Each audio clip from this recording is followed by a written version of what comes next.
Alright, so hey guys, and today I'm going to be starting the first in my series of all the kind of things I would have wanted to know when I was starting up in Photoshop and Cinema 4D as well. And this is going to be the first Photoshop episode, and hopefully it'll be a weekly series. One week it'll be Photoshop, the next it'll be Cinema 4D.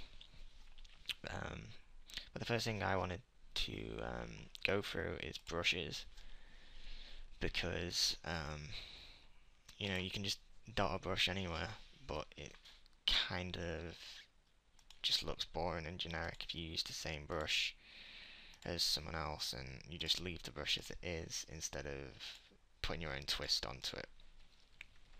So what I'm going to do is firstly give you some tips on how to get the brushes. Now,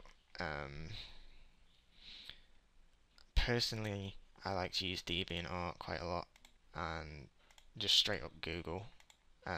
Brush Easy as well. I'll link them all in the description, and it'll show you where to go with it. And just go there, search around, see if there's any sites that you may want to look at. But anyway, you can see I've just been dotting around some brushes here, and they look good, but they're kind of boring because they're all just the one colour and they don't really have any depth at all. So what I'm going to do is I'm going to go to my blending options, so right click the layer that your brushes are on. Make sure that you use brushes on a different layer if you're going to be doing this. And firstly I'm going to add a drop shadow, and you can see that kind of pops it off the page, but I just want to play around with my distance because it looks a little bit too much at the moment.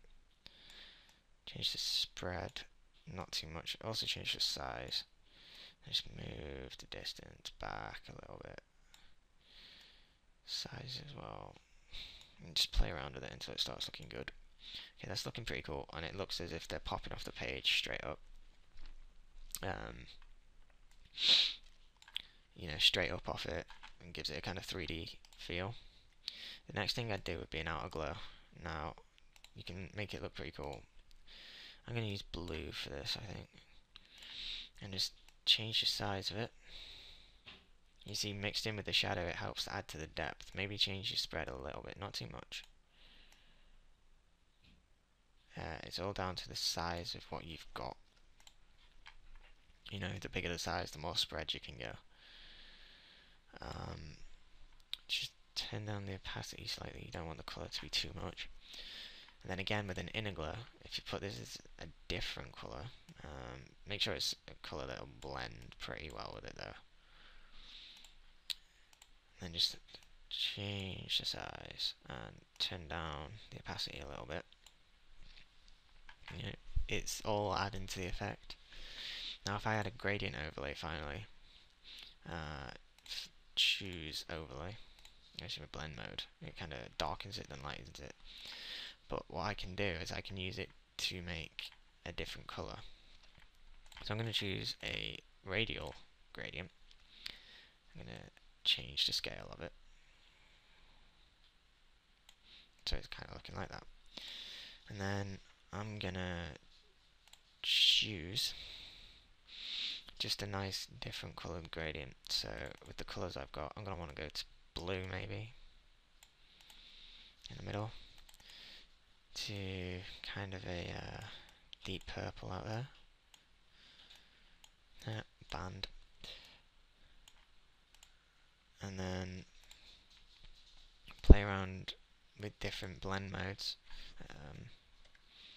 I think just turning down the opacity is going to be the best option on this. So maybe turn it down till you get something that you're looking for. So now it's just kind of hinting at the colour, but it's not obvious that it's there. And that's one thing you can do with the brushes to just make them look a little bit different. If I go now to a different brush set, what's going to be good for scouring? Just the good old basic brushes, I think. Choose a hard edge brush. That's the just circles, not the ones with the fade around. And I go to my brush presets. If that's not there, go to View, Window, Brush. So what I want to do is leave all of this pretty much the same, apart from I'm going to turn up the spacing a little bit, maybe to 100%. I'm going to go on Shape Dynamics. That's going to help me change the size and roundness and angle that it's at. Next thing I want to do is choose Scattering. Now, I'm going to turn up the scatter for this. I'm also going to go back and turn up the spacing a little bit more. And then Transfer. That helps me change the opacity and the flow of the brush. Color Dynamics. Now, you can change the hue. What that's going to do is basically change the color for you. Ooh, I don't want to do that. Shift Control. If I leave it on the same layer as before, you can see it's looking pretty cool because the scatters look as if they're jumping off the page, and you just drag them around and play with your settings that you're using. But now if I change the brightness, you see some coming out darker, some coming out lighter. Foreground and background, it'll change between the two colours that I've got. So if I say blue and I say a lighter blue, I need to do this on a new layer because I've got that gradient overlay there. You see it changes between the two different colours, and now if I want the hue jitter, it's going to change the colour even more. Turn that up a bit. Now it starts giving me multicoloured. Change the brightness, some will come out darker, some will come out lighter. Saturation, some will come out more saturated than other in terms of colour. And play around with that. Colour is not really something I've played with when it comes to